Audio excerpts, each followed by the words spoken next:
예수님이 이 땅에 계시던 공생의 시절에 당대의 최고 선생으로 존경받던 랍비들은 용서에 대해서 죄 지은 사람들을 용서하는데 그 피해를 당한 사람들이 적어도 3번까지는 용서하도록 가르쳤습니다.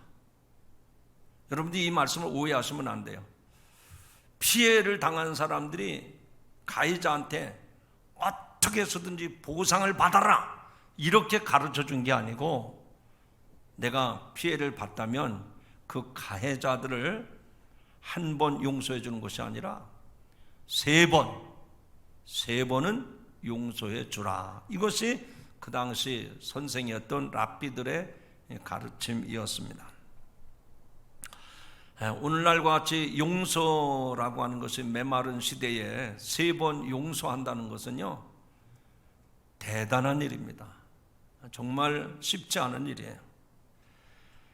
이 용서라고 하는 것은 그 당시의 이야기만은 아니죠. 오늘 우리 시대에도 다양하고 복잡한 세상에서 더 많은 문제가 발생하기 때문에 그 문제를 해결하기 위해서 분쟁이 일어나고 다툼이 일어나는데, 이런 문제들 앞에서 용서라고 하는 것은 정말 찾아보기 힘든 어려운 문제가 아닌가 싶습니다.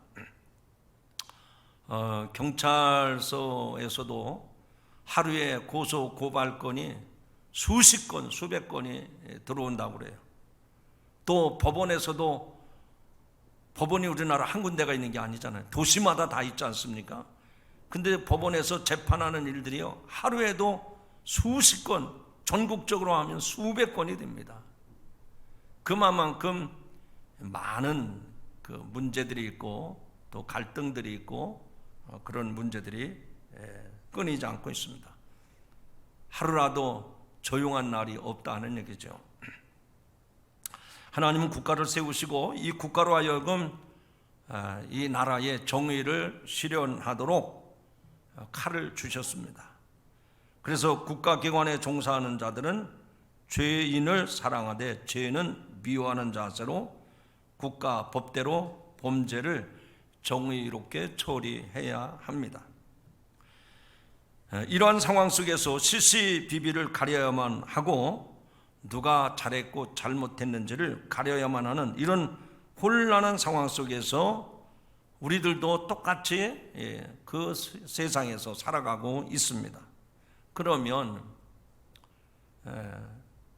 용서하라고 하는 주님의 가르침을 받은 우리들은 과연 어떻게 해야 될까? 실제로 어떤 문제에 여러분들의 사법적인 판단을 받아야 된다고 하면 어떻게 해야 될까요? 나는 용서 못해요. 나는 이렇게 물러날 수가 없어요. 내가 왜 손해를 봐야 되고 내가 왜 피해를 봐야 됩니까? 그래서 끝까지 법의 판결을 받겠다 하는 분도 있고, 어떤 사람은 쓰리고 아프지만 주님의 분부대로 그저 용서하겠습니다. 참기 힘들고 감당하기 어렵지만 제가 주님의 말씀대로 용서하겠습니다. 이런 분도 있습니다. 여러분들이 지금 그런 문제에 휘둘리지 않아서 그렇지, 실제 그 문제에 있다면 용서한다는 거 절대로 쉬운 일이 아닙니다. 사실 제가 오늘 이 주제가 용서인데, 용서에 대한 말씀을 더 실감 있게 전하라고 하나님이 그래서 그랬는지, 제가 지난 주간에 승용차를 몰고 서해안 고수도를 진입을 했습니다. 그래서 광명 IC를 지나서 목감 IC 막 지나가는 도중에 운전하는데 딱 소리가 나는 거예요. 이상하다, 무슨 소리지? 그리고 주목해서 보니까 제 운전석 앞에 유리가 금이 가더니 쭉쭉쭉쭉 가더니 한 20cm 정도 금이 쫙 갔어요. 그 옆에 덤프트럭이 지나갔는데 덤프트럭에서 떨어진 돌이 유리 위에 떨어져서 금이 갔구나. 그리고 제가 비상등을 켜고 그 차를 추월해가지고 세웠어요. 당신이 몰고 가는 덤프트럭에서 돌이 떨어져서 제 유리가 깨졌습니다. 변상해 주십시오. 그랬더니 그분은 그걸 제 차에서 떨어졌다고 어떻게 알 수 있습니까? 선생님 차에 블랙박스가 있으면 경찰에 교통처리 신고를 해서 만약에 제 차에서 떨어졌다면 제가 보험으로 보상해 주겠습니다. 그래서 제가 이를 보고 보험회사에다 연락을 하고 그래서 관할 경찰서에 가서 블랙박스를 열어봤더니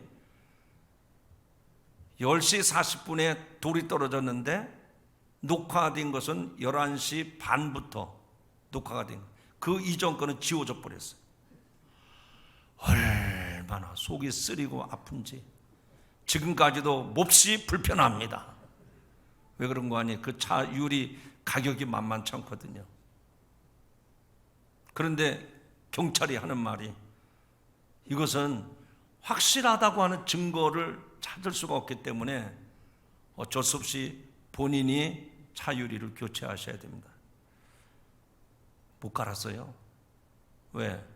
돈이 없어서가 아니라 쓰리고 아파서 보상을 받고 변상을 받아야 되는데 그렇더라고요.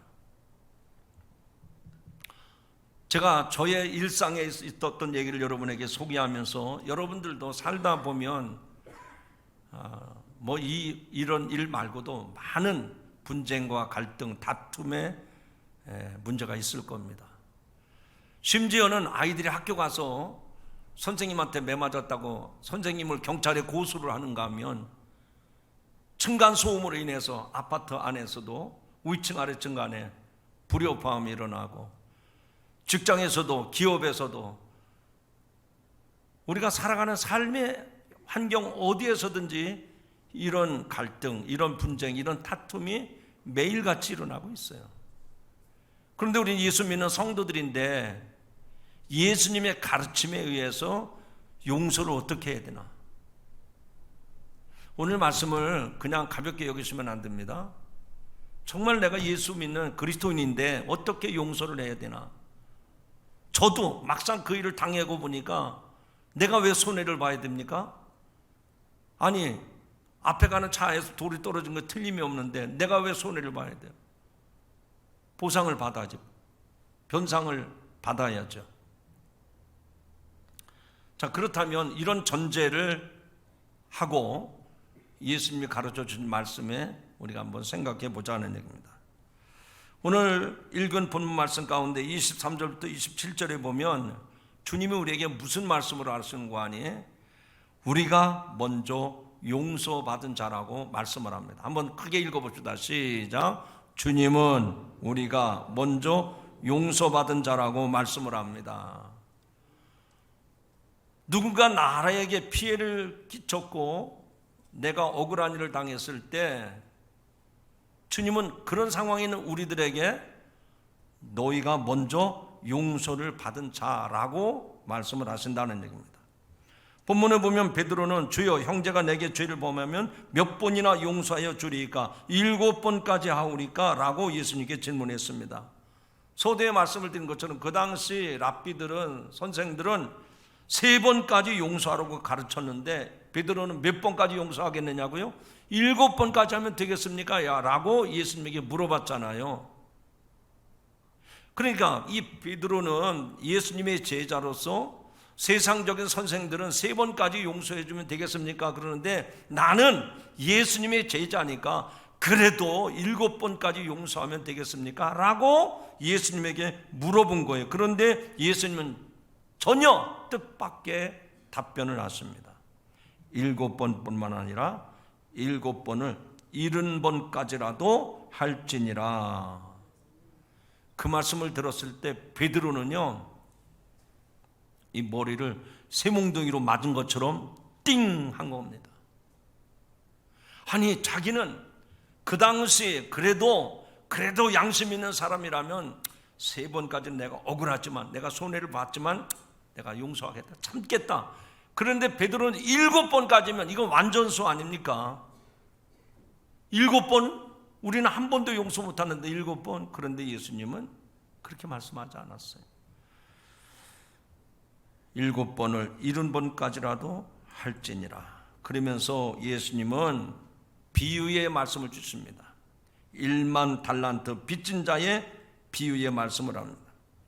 그 종이 탕감받은 빚의 액수는 1만 달란트입니다. 여러분, 한 달란트는 약 600데나리온이고 이 한 데나리온은 그 당시 노동자의 하루 품삯입니다. 그러니 한 달란트는 약 20년 노임에 해당되는 겁니다. 그러면 1만 달란트는 얼마가 될까? 그 당시 노동자의 20만 년 임금이 됩니다. 20만 년, 20년이 아니라 20만 년의 임금이 되는 거예요. 무슨 얘기인가 하니 도무지 갚을 수 없는 거액인데 주인은 그 1만 달란트 빚진 자에 대해서 갚으라고 독촉하지 아니하고 그 종을 불쌍히 여겨 1만 달란트 전액을 다 탕감해 주었어요. 그는 주인에게 놀라운 긍휼과 은혜로 그 모든 어마어마한 돈을 다 탕감받은 것입니다. 자, 여기서 주목해 봐야 될 게 있습니다. 그 종이 주인한테 1만 달란트 빚졌다고 그랬는데 그 금액은 상상할 수 없는 금액이라고 그랬잖아요. 그런데 어떻게 주인이 탕감해 줬을까요? 주인이 볼 때 그 종이 참 사람이 양심적이어서 그 사람이 참 선한 모습이 있어서 그 사람이 정말 성실한 사람이었기 때문에 이거하고는 아무 상관이 없습니다. 어떻게 그 주인이 어마어마한 금액을 탕감해 줬을까? 그 종의 인격이나 성품이나 그 사람의 됨됨이하고는 전혀 상관없이 주인은 무조건 긍휼을 베풀어 준 거예요. 무조건 은혜를 베풀어 준 거예요. 물어보고 따지지 않았습니다. 무조건 긍휼을 베푼 거예요. 영국에 토마스 무어경이라고 하는 귀족이 있었습니다. 그는 어느 날 무고하게 중상모략을 받고 사형을 당하게 되었습니다. 그가 사형 선고를 받고 재판장에서 남긴 유명한 말이 있습니다. 들어보십시오. 재판관님, 오늘만 내가 당신을 친구라고 부르게 해주세요. 친구요, 당신과 나와의 관계는 바울과 스데반의 관계처럼 되기를 원합니다. 바울은 스데반을 미워해서 돌로 쳐 죽인 사람입니다. 그러나 나중에 바울이 예수님을 믿고 나서 지금은 하나님 나라에서 스데반과 가장 가까운 친구로 손잡고 영원히 살고 있습니다. 당신이 지금 나에게 사형을 언도했지만 당신도 예수님을 믿고 나중에 저 하늘나라에서 나와 함께 손잡고 영원히 기뻐하고 행복하게 사는 친구가 되기를 바랍니다. 그 말을 듣자마자 재판관이 충격을 받고 나는 당신에게 사형을 언도하는데 당신은 어떻게 이렇게 선한 말을 할 수 있습니까? 라고 묻자 토마스 무어경이 이렇게 답변합니다. 내가 할 수 있는 것은 예수님이 나에게 먼저 긍휼을 베풀어 주셨기 때문에, 나도 예수님으로부터 그 긍휼을 받았기 때문에 내가 잘못해서 사형 선고를 받지만 사형 선고를 내린 당신에게 나도 무조건 긍휼을 베푼 것뿐입니다. 우리들은 용서에 대해서 말은 쉽게 합니다. 그러나 실제 용서한다고 하는 것이 얼마나 어려운지를 우리는 실제 생활 살아가면서 쉽지 않구나 하는 것을 경험했었을 겁니다.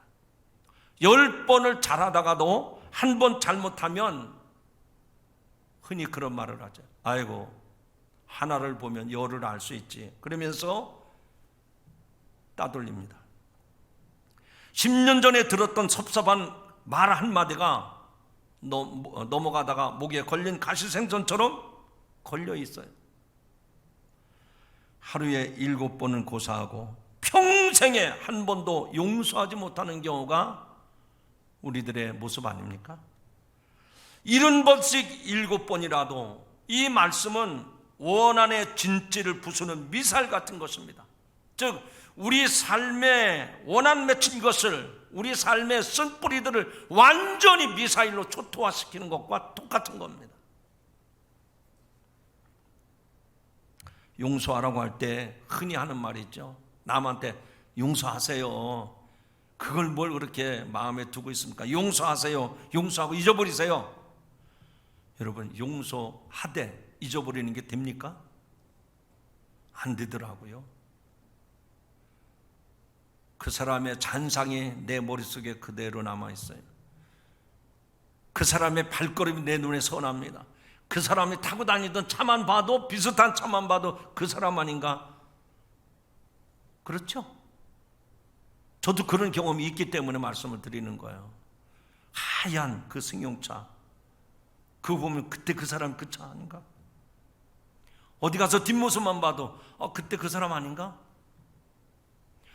용서 그렇게 쉽지 않습니다. 과학자들의 연구에 의하면 우리의 두뇌는 컴퓨터의 저장 장치처럼 중요하지 않은 것과 중요한 것을 분류한 다음에 중요한 것은 오래 기억되도록 그 저장실에 입력이 된다고 합니다. 그래서 용서하고 나서도 그것이 기억에서 사라지지 아니하고 전혀 없었던 것처럼 기억에서 사라지는 것을 불가능하다고 얘기합니다. 즉 용서하는 것이 기억나는 것은 인간으로서는 어쩔 수 없는 것이므로 용서한 것이 기억에 남아있다고 해서 용서하지 않은 것으로 착각하고 괴로워할 필요가 없다는 얘기입니다. 우리는 용서했다고 하지만 그 기억을 지울 수가 없어요. 그것을 내 삶에서 깨끗하게 지워버릴 수가 없다는 얘기입니다. 그러나 분명한 것은 이미 주님이 우리를 용서해 주셨기 때문에 우리도 주님의 가르침처럼 용서를 하며 살아가는 겁니다. 두 번째는 주님은 용서하지 않는 자는 용서받지 못할 것이라고 말씀을 합니다. 한번 읽어봅시다. 시작. 주님은 용서하지 않는 자는 용서받지 못할 것이라고 말씀을 하십니다. 그러니까 말을 바꿔서 얘기하면 용서해야만 된다 그 얘기예요. 용서하지 않는 자는 나도 용서받지 못한다 그 얘기니까 내가 용서받으려면 나도 용서하며 살아가야 된다 하는 얘기입니다. 안타깝게도 1만 달란트 탕감받은 자가 자신에게 겨우 100데나리온 빚진 동료를 찾아가서 폭력을 행사하며 그 얼마 되지도 않는 돈을 갚으라고 요구합니다. 그러자 그 소식을 들은 주인이 다시 그 종을 불러서 자기가 엄청난 빚을 탕감해 준 사실을 상기시킵니다. 여기 32절 33절에 보면 악한 종아 네가 빌기에 내가 네 빚을 전부 탕감하여 주었거늘 내가 너를 불쌍히 여긴 것 같이 너도 내 동료를 불쌍히 여김이 마땅하지 아니하냐? 라고 질책을 합니다. 여러분 이 말씀 가운데 두 번 반복되는 단어가 있어요. 다시 읽을 테니까 어떤 단어인지 한번 여러분 짚어보시기 바랍니다. 내가 너를 불쌍히 여긴 것 같이 너도 내 동료를 불쌍히 여김이 마땅하지 아니하냐? 두 번 반복되는 단어가 뭐죠? 불쌍히 여기라는 겁니다. 불쌍히 여기라는 거예요. 그 종이 일반 달란트 빚진 것을 주인이 그냥 불쌍히 여겨서 그래서 긍휼한 마음으로 그냥 무조건 다 탕감해 줬던 거예요. 그런데 이 종이 자기한테 100데나리온 빚진 사람을 붙잡아가지고 폭력을 행사하면서 당장 갚으라고, 오늘 당장 갚으라고. 그 종은 자기 동료한테 불쌍히 여기는 마음이 없어요. 긍휼히 여기는 마음이 전혀 없습니다. 그 주인은 그 종을 긍휼히 여기시고 은혜를 베푸시는데 일부분만 탕감해 준 것이 아니라 전액을 1만 달란트를 다 탕감해 준 것입니다. 여기서 우리가 기억해야 될 게 있습니다. 성도 여러분, 우리는 1만 달란트 빚진 자처럼 도무지 갚을 수 없는 어마어마한 빚을 진 사람들입니다. 그 빚이 뭡니까? 내 노력으로, 내 수고로 내가 덕을 쌓아서 그래서 갚을 수 없는 어마어마한 빚을 졌어요. 그게 하나님 앞에 우리가 진 죄의 빚입니다. 그래서 우리는 이 엄청난 죄의 빚을 지고 있는데 하나님께서는 저와 여러분에게 물어보지도 아니하고 따지지도 아니하시고 무조건 그 죄를 다 탕감해 주셨어요.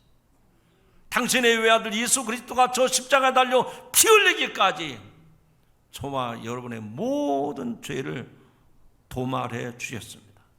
흔적도 없이 우리의 모든 삶에서 죄에서 자유함을 얻게 우리의 모든 죄를 다 탕감해 주신 줄로 믿으시기를 바랍니다. 한마디로 말하면 깨끗하게 청산해 주셨어요. 여러분, 우리가 빚 지고 살다가 빚을 갚으면 이제 빚 다 갚았어요, 깨끗하게 정리됐습니다, 그런 얘기 하잖아요. 그것처럼 우리의 노력이나 우리의 행위나 우리의 선한 일로 갚을 수 없는 이 엄청난 죄의 빚을 하나님은 우리를 불쌍히 여기시고 긍휼히 여기시고 우리가 한없는 일을 베풀어 주셔서 깨끗하게 도말해 주셔서 깨끗하게 청산해 주셨어요. 그래서 시편에 노래하기는 시편 103편 12절 13절입니다. 동이 서에서 먼 것 같이 우리의 죄가를 우리에게서 멀리 옮기셨으며 아버지가 자식을 긍휼히 여긴 같이 여호와께서는 자기를 경외하는 자들을 긍휼히 여기시나니. 따라합시다. 하나님은 나를 긍휼히 여기시기 때문에 탕감해 주셨습니다. 여러분, 어떤 아버지가 어린 아이가 자꾸만 못된 짓을 하는 거, 잘못된 일을 반복하니까 안 되겠다. 그래서 매를 들어서 아주 호되게 야단을 쳤습니다. 그 아들이 매를 맞고 아파서 울고 있다가 한참 지나서 아버지한테 찾아와서 무릎을 딱 꿇고, 아버지, 제가 아버지 속썩여서 죄송합니다. 제가 이런 일을 잘못했습니다. 다시는 제가 이런 잘못을 하지 않겠습니다. 그러면 아버지는 어떻게 합니까? 저놈이 매를 맞고 훌쩍거리고 자기가 잘못한 것을 깊이 깨닫고 그리고 풀이 죽어 있는 모습을 보고 자기가 잘못한 것을 와서 아버지한테 시인하면 그때도 아버지가 몽둥이를 들고 야단을 치지 않습니다. 매를 집어 던지고 그 아들을 와락 끌어안으면서, 그래 아들아, 사랑한다.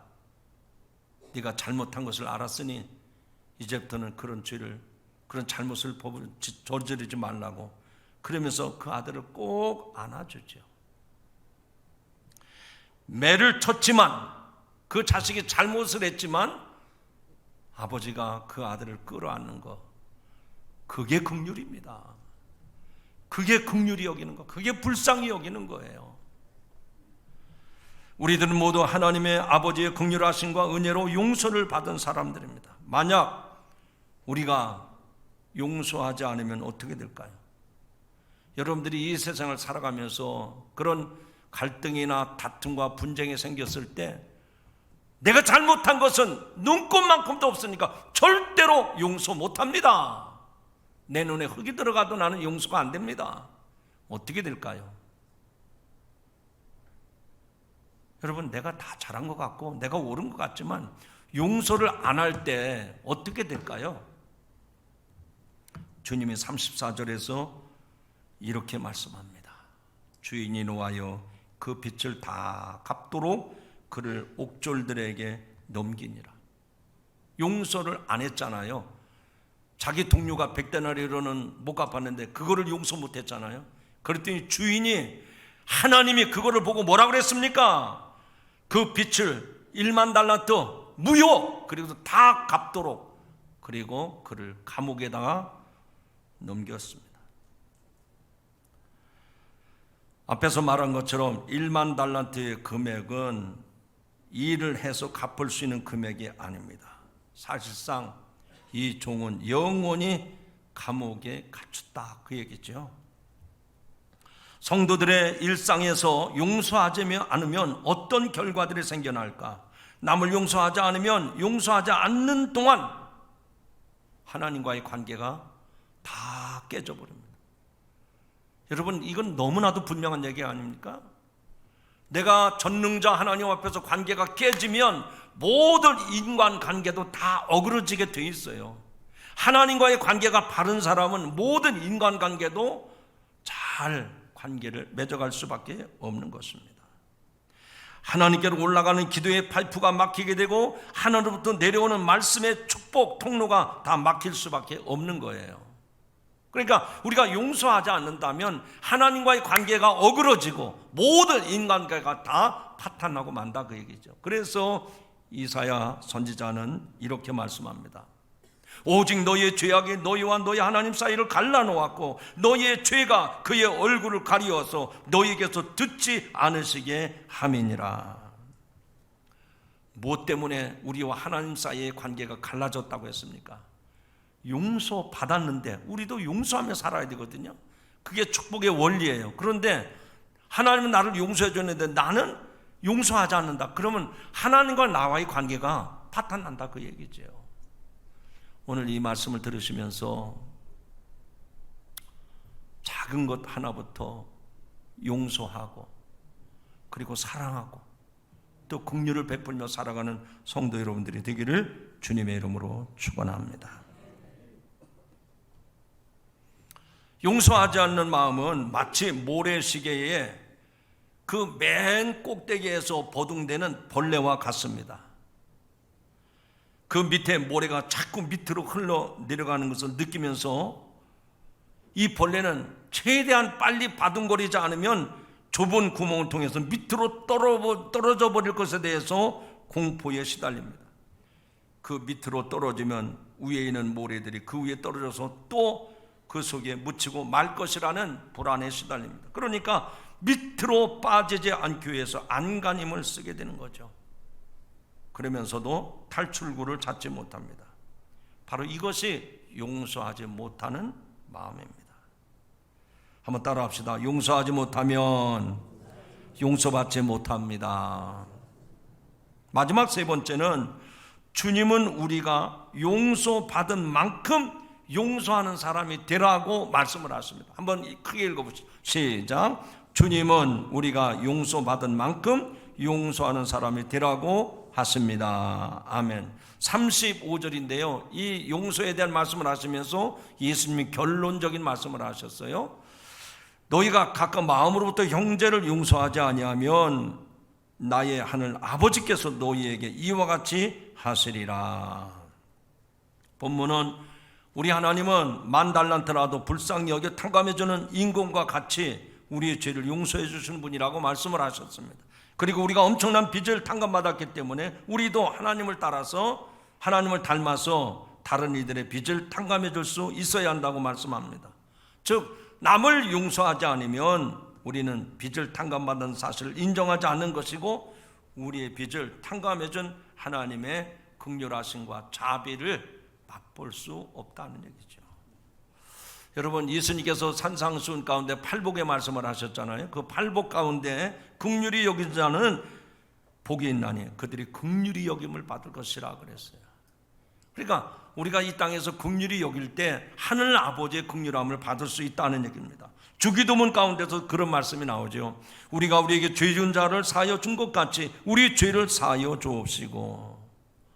또 산상수훈 결론 부분에 가면 이런 말씀이 나옵니다.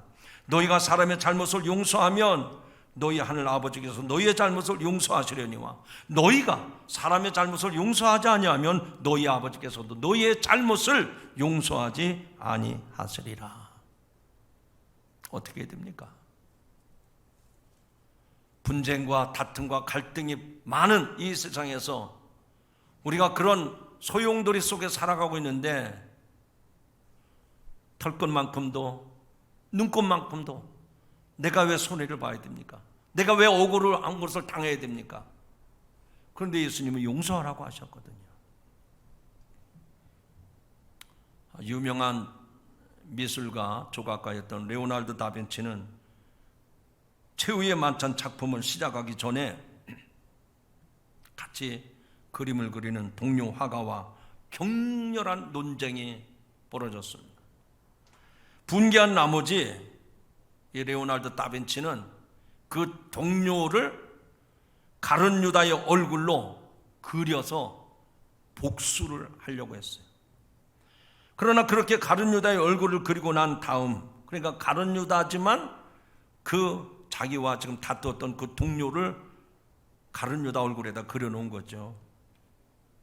그리고 난 다음에 예수님의 얼굴을 그려가는데 아무리 그려도, 아무리 애를 써도 예수님의 그림이 그려지지 않았었습니다. 그래서 할 수 없이 동료에게 찾아가서 사과를 하고 다시 붓을 들어서 최후의 만찬을 완성시켰다고 합니다. 저는 오늘 여러분들에게 이런 말씀을 드리면서 결론을 맺으려고 합니다. 주님께서 우리들에게 새 계명을 주셨잖아요. 너희가 하나님을 사랑하고 이웃을 내 몸과 같이 사랑하라. 저와 여러분들이 하나님 사랑하는 건 여러분의 개인적인 일이기 때문에 하나님을 어떻게 사랑하는지 제가 다 알 수 없습니다. 그러나 여러분들은 하나님을 사랑할 겁니다. 그런데 하나님 사랑하는 사람이라면 내 이웃을 내 몸과 같이 사랑하라고 그랬어요.